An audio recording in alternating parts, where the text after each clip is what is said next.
आज के क्लास में हम लोग शुरू करने जा रहे हैं अपने क्लास 7 के साइंस में एक और इम्पॉर्टेंट चैप्टर का नाम है न्यूट्रिशन इन एनिमल्स। इसके पहले जो हमारा चैप्टर था चैप्टर नंबर 1 वो था न्यूट्रिशन इन प्लांट्स। थोड़ा सा पहले हम लोग बात करेंगे कि आखिर आपने चैप्टर नंबर 1 में क्या पढ़ा और चैप्टर नंबर 2 में हम लोग क्या पढ़ने वाले हैं। देखिए चैप्टर नंबर 1 जो था वो था न्यूट्रिशन इन प्लांट, जिसमें आपने ये समझा कि प्लांट अपना भोजन कैसे बनाता है ना, किन किन चीज़ों का सहारा लेना पड़ता है, प्लांट उस भोजन का करता क्या है, प्लांट हम लोगों को भोजन कैसे देता है। ये अलग अलग प्रकार की चीज़ें हम लोग प्लांट के बारे में डिस्कस कर चुके हैं अपने चैप्टर नंबर 1 में। अब हमारा बारी है चैप्टर नंबर 2 में न्यूट्रिशन इन एनिमल्स के बारे में पढ़ने का। इसमें हम लोग ये समझेंगे, ध्यान से समझिएगा, चैप्टर का शुरुआत यहीं से हो चुका है। न्यूट्रिशन इन एनिमल्स चैप्टर का हमारा नाम है। इस चैप्टर में हम लोग ये पढ़ेंगे कि ह्यूमन बींग्स, अच्छा ध्यान रखिएगा, यहाँ पे एनिमल्स का मतलब केवल जानवर नहीं है, एनिमल्स का मतलब यहाँ पे ह्यूमन बींग भी है। चैप्टर का नाम क्या है? Nutrition in animals. तो यहाँ पे केवल एनिमल्स के बारे में बात नहीं करेंगे, हम लोग ह्यूमन्स के बारे में भी बात करेंगे, है ना। तो जब हम लोग ह्यूमन्स के बारे में बात कर रहे होंगे तो वही सारा चीज़ किसके साथ होता है? एनिमल के साथ भी होता है। तो जो चीज़ हम लोग पढ़ेंगे ह्यूमन्स के साथ, वही चीज़ किसके साथ होता है?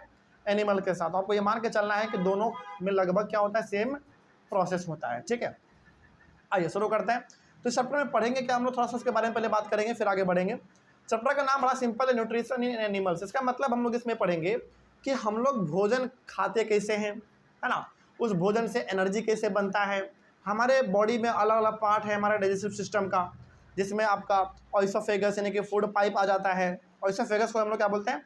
Food pipe, stomach, pancreas, small intestine, large intestine, rectum, anus, liver, gall bladder, ये तमाम अलग अलग प्रकार की चीज़ें हमारे बॉडी में काम करता है। इन सब के बारे में बात करेंगे कि इन सब का फंक्शन क्या होता है ना।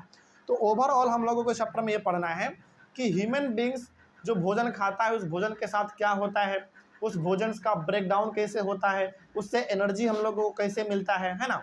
ये प्रकार इन्हीं प्रकार की चीज़ों के बारे में हम लोग डिस्कस करेंगे। आइए शुरू करते हैं चैप्टर का शुरुआत। इंट्रोडक्शन पहले ले लेते हैं, हालांकि इंट्रोडक्शन तो हमने आपको बता दिया क्या पढ़ना है इसमें। फिर से एक बार देख लेते हैं, 3 पॉइंट इसमें लिखा हुआ है। देखो पहला है the components of food such as carbohydrates are complex substance, these complex substances are broken down into simpler substances. देखिए हम लोग जो खाना खाते हैं ना, उस खाना में मेनली 4-5 प्रकार का चीज़ तो होता ही है, जैसे carbohydrate, protein, fat, vitamins, minerals, water, ये सब तो होता ही है। तो जब हम लोग खाना खाते हैं तो खाने के रूप में एक्चुअली हम लोग खा क्या रहे हैं? जैसे आपने चावल दाल सब्जी खाया, मान लेते हैं चावल दाल सब्जी आपने खाया, आप खा तो रहे हैं चावल दाल सब्जी, लेकिन एक्चुअली में आपके बॉडी में जा क्या रहा है? जा रहा है carbohydrate, protein, fat, vitamins, minerals, waters, ये सब जा रहा है। क्यों? क्योंकि यही सब चीज़ मिला हुआ है किस में? चावल दाल सब्जी पानी सब में मिला हुआ है। तो भले हम लोग खाते तो हैं चावल दाल सब्जी रोटी, है ना, पनीर, जो भी खाते हैं, खाते भले हम लोग पनीर हैं, चावल दाल सब्जी खाते हैं, लेकिन एक्चुअली में आपके बॉडी में चावल दाल सब्जी पनीर पानी इन सब के रूप में जा क्या रहा है? आपके बॉडी में जा रहा है carbohydrate, protein, fat, vitamins, minerals, ये सब जा रहा है। तो क्या ये सब जब हमारे बॉडी में जाता है तो उसका ब्रेकडाउन होना ज़रूरी है कि नहीं है? ब्रेकडाउन होने का मतलब है क्या उसका पचना ज़रूरी है कि नहीं है? पचेगा तभी तो एनर्जी मिलेगा। जब भोजन हमारे बॉडी में गया और पचा ही नहीं तो उससे एनर्जी आपको नहीं मिलता है, बल्कि एक अजब प्रकार का आपके बॉडी के अंदर ना एक जलन होता है। सुन रही है बात?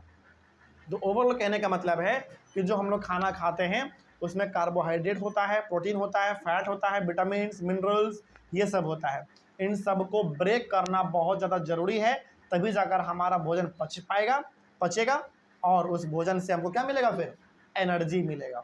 अब सवाल है कि सर इस भोजन को हमारे बॉडी में पचाता कौन है? उसको ब्रेक डाउन कौन करता है? क्या हम करते हैं? नहीं, हमारे बॉडी में वो अपने आप होता है। करता कौन है? फिर हमारे बॉडी के अलग अलग ऑर्गन करते हैं। पैनक्रियाज का अपना अलग काम है, स्मॉल इंटेस्टाइन का अपना अलग काम है ना, स्टमक का अपना अलग काम है। तो ये सब मिल के हमारे भोजन को ब्रेक डाउन करने का काम करता है, और जब एक बार भोजन पच जाता है, ब्रेक डाउन हो जाता है, तो उससे हम लोगों को एनर्जी मिलता है ना। जैसे आप एग्जाम्पल के तौर पे ऐसे समझिए, जब हम लोगों को बहुत जोर भूख लगता है, तो क्या आपकी बॉडी में ज़रा सा भी एनर्जी बचा रहता है क्या? आपको चलने तक का मन नहीं करता है। क्यों? क्योंकि आप चल ही नहीं पाते हैं, क्योंकि आपके बॉडी में एनर्जी, ताकत है ही नहीं। लेकिन जैसे हम लोग खाना खाते हैं उसके कुछ देर के बाद हम लोगों के बॉडी में एनर्जी आ जाता है। इसका मतलब है कि जो आपने खाना खाया जैसे आपने खाया वैसे ही उसका ब्रेक डाउन हो गया आपके बॉडी में स्टार्ट। वो क्या हो गया? ब्रेक डाउन वो स्टार्ट हो गया, मतलब कि वो छोटे छोटे टुकड़ों में बंटना हो स्टार्ट हो गया, मतलब कि वो भोजन पचना स्टार्ट हो गया। और जैसे जैसे भोजन पचेगा वैसे वैसे आपको एनर्जी मिलता रहेगा। इसीलिए तुरंत खाना खाने के बाद आपके बॉडी में एनर्जी फटाक से आ जाता है। आता है कि नहीं आता है? बस वही बात यहाँ पे है। तो वही बात बोला गया इसमें कि जो हम लोग खाना खाते हैं, जो हम लोग भोजन खाएंगे, उस भोजन में एक्चुअली में होता है carbohydrate, protein, fat, vitamin, minerals, ये सब होता है। तो इन सब का क्या होना जरूरी है हमारे बॉडी में? ब्रेक डाउन होना जरूरी है, इसका पचना जरूरी है, तभी एनर्जी मिलेगा। वही बात यहाँ पे लिखा गया था। अगला है हमारा डाइजेशन। क्या होता है डाइजेशन? समझिए, the breakdown of complex components of food into simple substance is called digestion. Complex substance का मतलब यहाँ पे, कॉम्प्लेक्स कंपोनेंट्स का मतलब यहाँ पे क्या है? कार्बोहाइड्रेट का, प्रोटीन का, फैट का, इन सब का ही मतलब है कॉम्प्लेक्स कंपोनेंट्स। तो जब हम लोग खाना खाते हैं तो जो हमारे खाने में जैसे चावल, दाल, सब्जी, इन सब में कार्बोहाइड्रेट, प्रोटीन, फैट वगैरह जो भी होगा, जब भी हमारे बॉडी में ब्रेकडाउन होना स्टार्ट हो जाता है, पचना स्टार्ट हो जाता है, इसी प्रोसेस को हम लोग क्या बोल देते हैं? डाइजेशन। क्या बोलेंगे इसको? डाइजेशन। सिंपल सा ध्यान रखना है, भोजन जो हमने खाया, उस भोजन को जब पचना स्टार्ट हो जाता है हमारे बॉडी में, पचने का मतलब भोजन का ब्रेकडाउन जब होने स्टार्ट हो जाते हैं, छोटे छोटे टुकड़ों में वो बढ़ जाता है, तो ये प्रोसेस हमारा कहलाता है डाइजेशन। क्या कहलाएगा? डाइजेशन। इंट्रोडक्शन समझ आ गया पूरा? तो इतना बस आपको ध्यान रखना है अभी फिलहाल के तौर पे। हालांकि मेन तो हमारा यहाँ से स्टार्ट होगा डाइजेशन इन ह्यूमंस में। अभी फिलहाल आपको इतना ध्यान रखना है कि हम लोग जो खाना खाते हैं, आप खाते तो भले खाना है, चावल, दाल, सब्जी, रोटी वगैरह आप खाते हैं, लेकिन एक्चुअली में आपके बॉडी में खाने के रूप में जा क्या रहा है? आपके बॉडी में जा रहा है carbohydrate, protein, fat, vitamin, minerals, ये सब जा रहा होता है। और इन सब का ब्रेक डाउन होना आपके बॉडी में बहुत ज़रूरी है, तभी जाकर आपसे उसको क्या मिलेगा? तभी उससे आपको एनर्जी मिलेगा, तब आप जाके बिल्कुल फ्रेश महसूस कर पाएंगे, है ना। और ये सब जो ब्रेकडाउन होता है, कार्बोहाइड्रेट, प्रोटीन, फैट, ये सब हमारे बॉडी में जो ब्रेकडाउन होता है, इसका भोजन पचता है जिससे एनर्जी मिलता है, इस प्रोसेस का बोलेंगे डाइजेशन बोलेंगे। क्या बोलेंगे? डाइजेशन। तो यदि कोई आपसे चलते फिरते पूछ दे बताओ डाइजेशन क्या होता है, तो सिंपल सा बताइएगा, डाइजेशन का मतलब होता है भोजन का ब्रेकडाउन होना, यानी कि भोजन का पचना। सुना रही बात? जिससे हमको एनर्जी मिलेगा, यही हमारा कहलाता है ब्रेक डाउन। बोलेगा भोजन का पचने का मतलब क्या है, तो सिंपल से बताना है, कार्बोहाइड्रेट, प्रोटीन, फैट वगैरह का ब्रेक डाउन होना ही हमारा कहलाता है डाइजेशन। इसी प्रोसेस क्या बोल देंगे? डाइजेशन बोल देंगे। बस सिंपल सा ध्यान रखना है, भोजन जो हमने खाया उसमें carbohydrate, protein, fat, vitamin, minerals ये सब प्रेजेंट है, उसका ब्रेक डाउन होना, उसका पचना, छोटे छोटे टुकड़ों में उसको डिवाइड करना ही कहलाता है डाइजेशन। और ये करेगा कौन? हम लोग करते हैं क्या अपने से? नहीं, ये हमारे बॉडी में ऑटोमेटिक चलता रहता है। एक बार आपके पेट के अंदर भोजन चला गया, ये प्रोसेस अपने आप स्टार्ट हो जाता है, यही कहलाता है डाइजेशन। बस इतना ही चीज़ है इसमें। तो इंट्रोडक्शन मेरे हिसाब से आपको समझ में आ गया होगा, कोई दिक्कत नहीं होना चाहिए इसमें। चलिए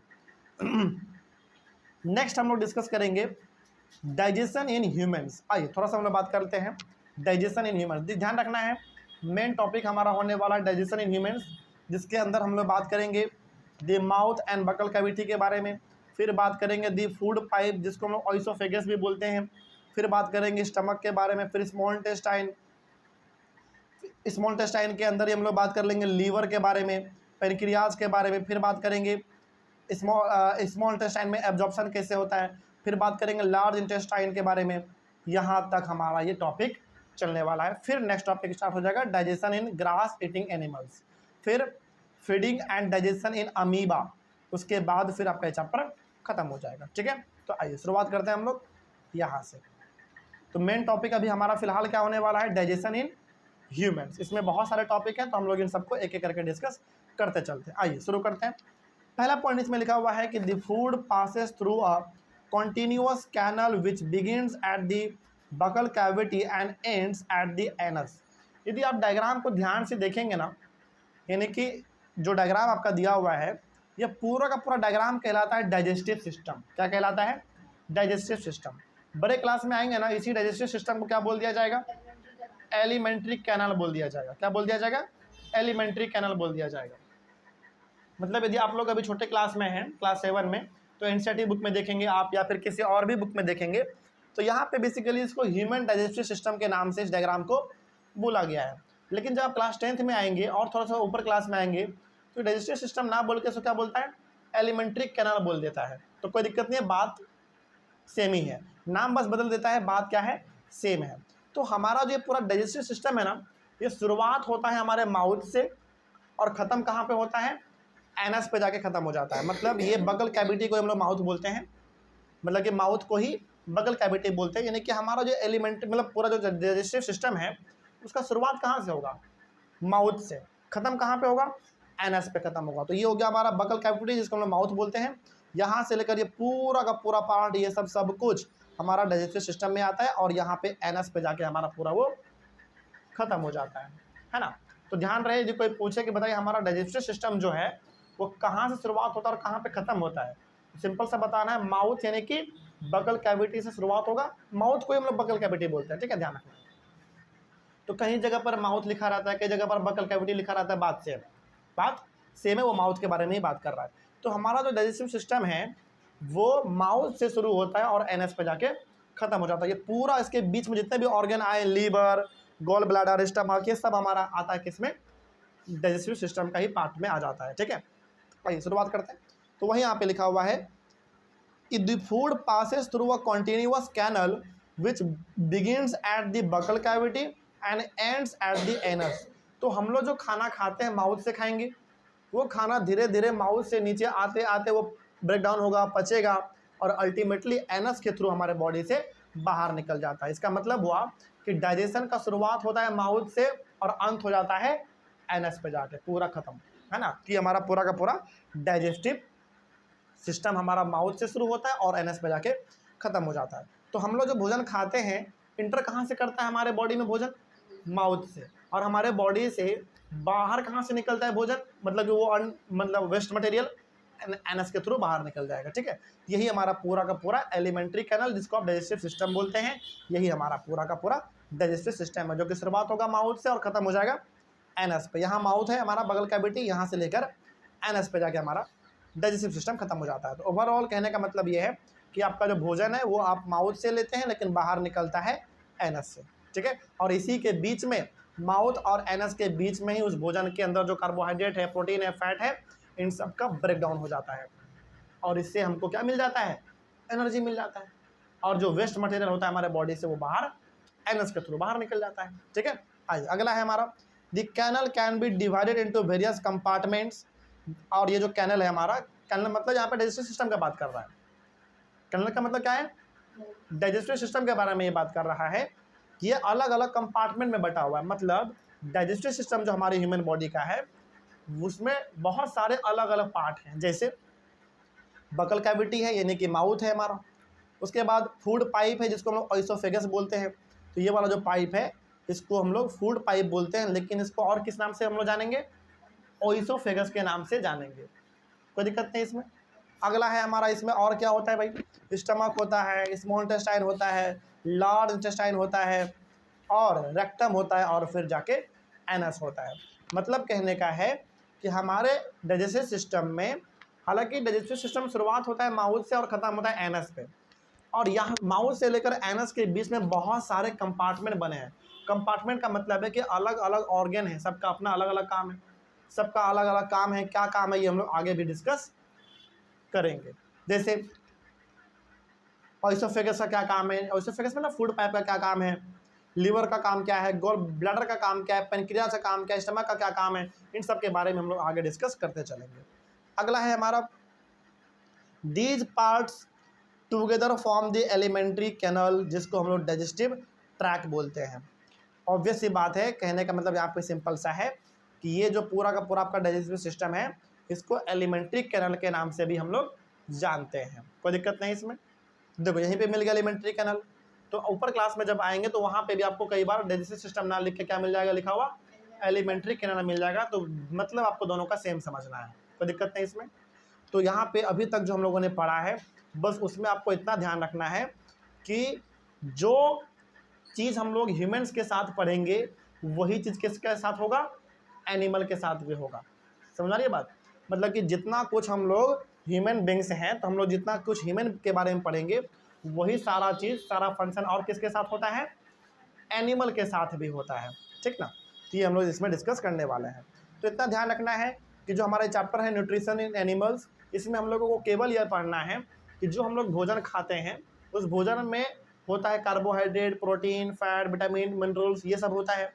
इन सब का ब्रेकडाउन कैसे होता है, यानी कि carbohydrate, protein, fat, vitamin, minerals, ये सब छोटे छोटे टुकड़ों में कैसे बढ़ता है ना। और इसका छोटे छोटे टुकड़ों में बंटने के बाद इससे एनर्जी कैसे मिलता है हमको। एनर्जी मिलने के बाद जो वेस्ट मटेरियल हमारे बॉडी में बच जाता है वो हमारे बॉडी से बाहर कैसे निकलता है, इसके बारे में हम लोग डिस्कस करेंगे। और एलिमेंट्री कैनल, जिसको हम डाइजेस्टिव सिस्टम बोलते हैं, वो शुरुआत होता है माउथ से और ख़त्म होता है एनस में, है ना। और इसके बीच में जितने सारे हमारे कंपार्टमेंट हैं, अलग अलग ऑर्गन हैं, इसका क्या काम है, यही हम लोग इसमें पूरा का पूरा पढ़ने वाला है। तो पूरा ध्यान रखना है। चैप्टर का नाम भले ही न्यूट्रिशन इन एनिमल्स है, लेकिन हमारा ज़्यादा फोकस किस पे रहेगा, ह्यूमन्स पे। किस पे रहेगा, ह्यूमन्स पे। तो इतना आपको समझ लेना है कि जो बात ह्यूमन्स को लेकर होगा वही बात किसके लिए एप्लीकेबल होगा, एनिमल्स के लिए भी एप्लीकेबल है। ठीक है, सिंपल। तो ये हो गया हमारा चैप्टर का अच्छा खासा इंट्रोडक्शन। और हमने चैप्टर के एक टॉपिक का शुरुआत भी कर दिया है। टॉपिक का नाम है डाइजेशन इन ह्यूमन्स, जिसमें हम लोगों ने ये डिस्कस किया है कि हमारा जो डाइजेस्टिव सिस्टम है, जिसको हम लोग एलिमेंट्री कैनल भी बोलते हैं, वो माउथ से शुरू होगा और एनएस पे जाके खत्म हो जाएगा। इसके बीच में बहुत सारे कंपार्टमेंट हैं। बगल कैविटी यानी कि माउथ है, फूड पाइप है, लीवर है, गॉल ब्लैडर है, stomach, pancreas, small intestine, large intestine, rectum, anus, बहुत सारे पार्ट इसमें डिवाइडेड है। ठीक है, ये हम लोगों ने डिस्कस कर लिया है। अब हम लोगों को जो डिस्कस करना है मेन पार्ट हमारा, वो होगा the mouth and buccal cavity. यहाँ से हम लोग शुरुआत करेंगे। यहाँ तक कोई दिक्कत नहीं है। चल, इसको हम लोग शुरुआत करेंगे अपने अगले क्लास में। तब तक के लिए थैंक यू वेरी मच।